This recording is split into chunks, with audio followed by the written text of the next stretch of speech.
We continue our story at the Autobot base, where all the Autobots are kind of just getting all this information. The energy surge, smoke screen appearing, and the fact that Balerion's team is pretty much out and about. So the Autobots are all discussing amongst themselves here, and we kind of get a little bit of interactions with, Balerion stating that so his team's been alive for a while, and now that they're likely stronger than what they were before, he has to go and get them. They could really use them right now. And this is where Wheeljack states, and then there's those wyverns left unchecked and apparently under Starscream's command as well. And this is where Arachnid also notes, and the newest recruit that seemingly crash landed on Earth, dealing with the Decepticons. And this is where Depth Chart says, okay, well, the decision is simple. We need to divide and conquer and, well, investigate all of these. Right now, we need to do our best. So we pan over to Smokescreen, who's pretty much done with the Decepticons after he just blew the fuel line and killed them all. However, this is where RC and Strongarm are the ones to go and get him, where a ground bridge just opens and they walk out. And this is where Strongarm is actually excited to see her old colleague Smokescreen once again. And this is where Smokescreen notes, wow, you look different. To which he's like, yeah, I know. Upgrades actually work remarkably, don't they? And then this is also where we see Smokescreen kind of explain his background and why, how he ended up on the con ship. This is when we then pan over to Agent Fowler, who's pretty much just the last jet in the sky right now, as most of them have just been eradicated and blown out by wyverns. Agent Fowler uses his last two missiles to get rid of a poison wyvern. And well, obviously, being the GOAT and all, he's kind of on his last legs, unfortunately.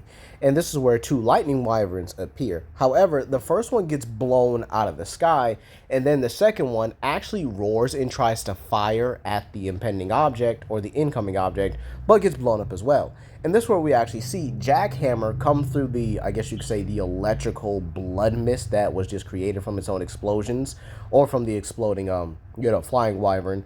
And this is where Wheeljack simply states that, sorry to be late to the party.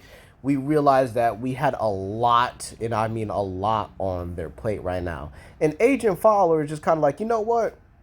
Who am I to complain? You guys came in just in the nick of time, saved my life, all that good stuff. However, this is where he actually hears arguing over the radio, and he asks, is everything okay in there? And this is where we hear Ratchet arguing with Wheeljack that right now he needs to be on the ground, attending to anybody who needs medical assistance.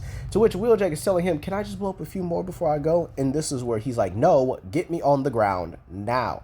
And so we pan over to the ground, where Bulkhead is pretty much just using his new guns and stuff like that, and he's enjoying himself, just having a grand old time blasting down any wyverns and clobbering them if they get close. Same with Bumblebee, enjoying his new blasters as well, and even stating that this is so much fun in his own tone.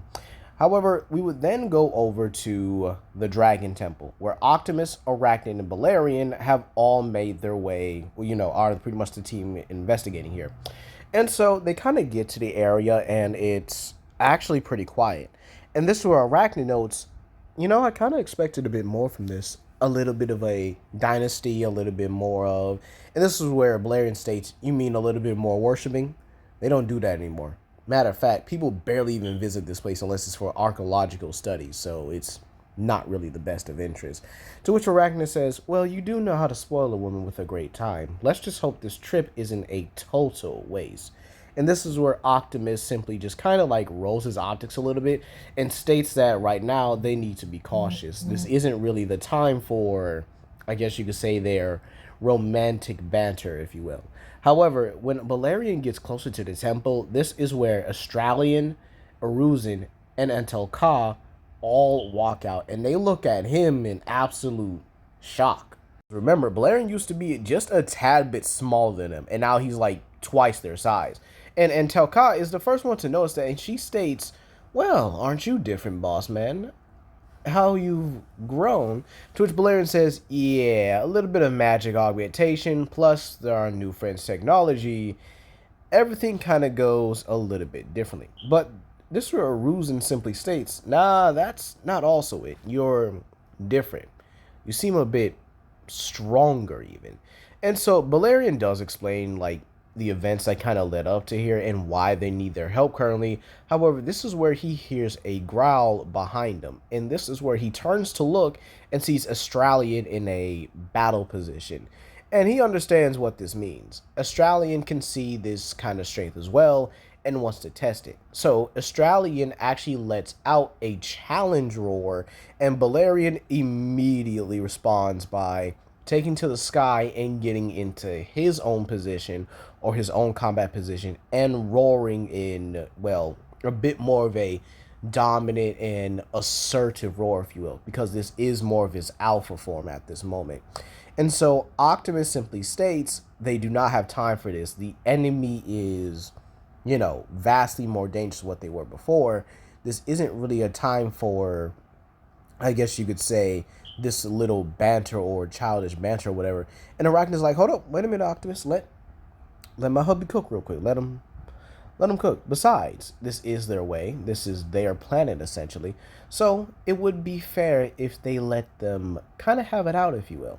And so the battle between them actually commenced. Australian starts off by letting out a super powerful golden energy blast that Balerion actually just tanks. Like, he just doesn't move from it at all, and he tanks the blast, which Australian looks at him in shock because normally he wouldn't have been able to do that. And this is where Balerion actually summons his fire breath, but actually manipulates it here, creating sort of a fire blast, if you will. And this is where Australian actually has no choice but to dodge the move. However, the shockwave or the aftermath of the move simply colliding with the ground and exploding literally causes Australian to kind of fold and fumble back here. However, before he can really get anything or try to get any solid foothold, Balerion is already like in his face and clamps his jaws around his neck. Not so much that it'll pierce, but so that he really has a grip. Lifts Australian up over his shoulders and slams him right into the ground, with Australian simply stating he yields. All hail Balerion.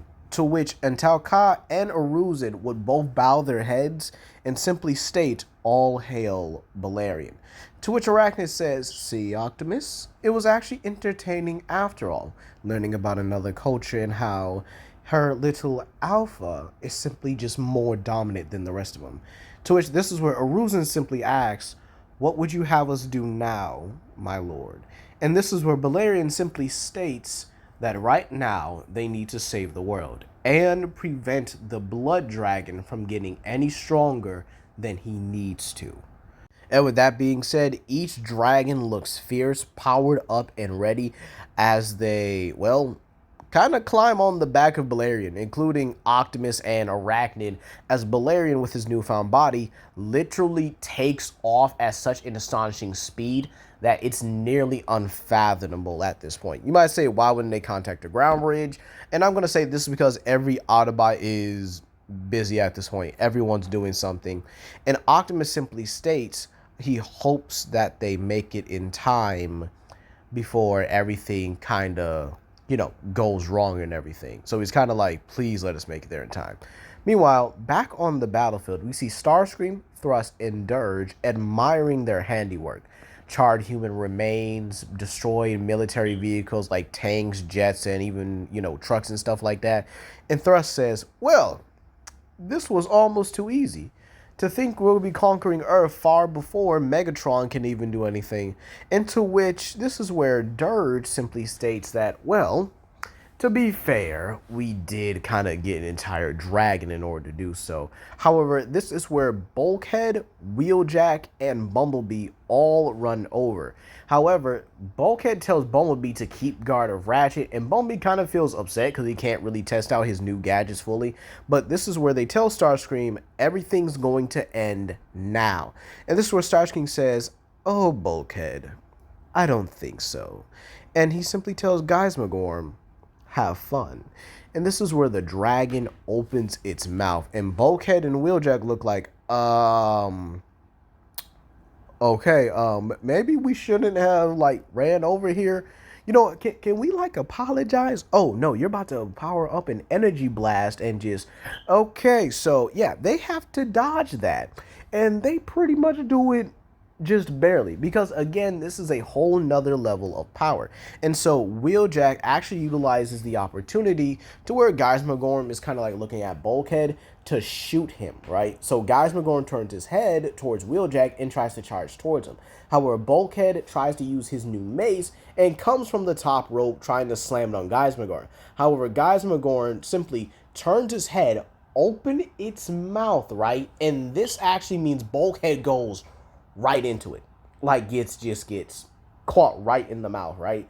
And he begins zapping the energon out of Bulkhead rapidly, like I guess you could say like a overpowered leech, if you will. Jack is in absolute disbelief and looks on in fear. However, this is where a space bridge opens and Strongarm, Smokescreen, and RC all come out shooting at Guismagorm, causing him to finally drop Bulkhead, where RC runs over to him and she states, is he going to be okay? And even screams for Ratchet, and Ratchet comes over immediately because he realizes that there really aren't any human survivors other than Agent Fowler.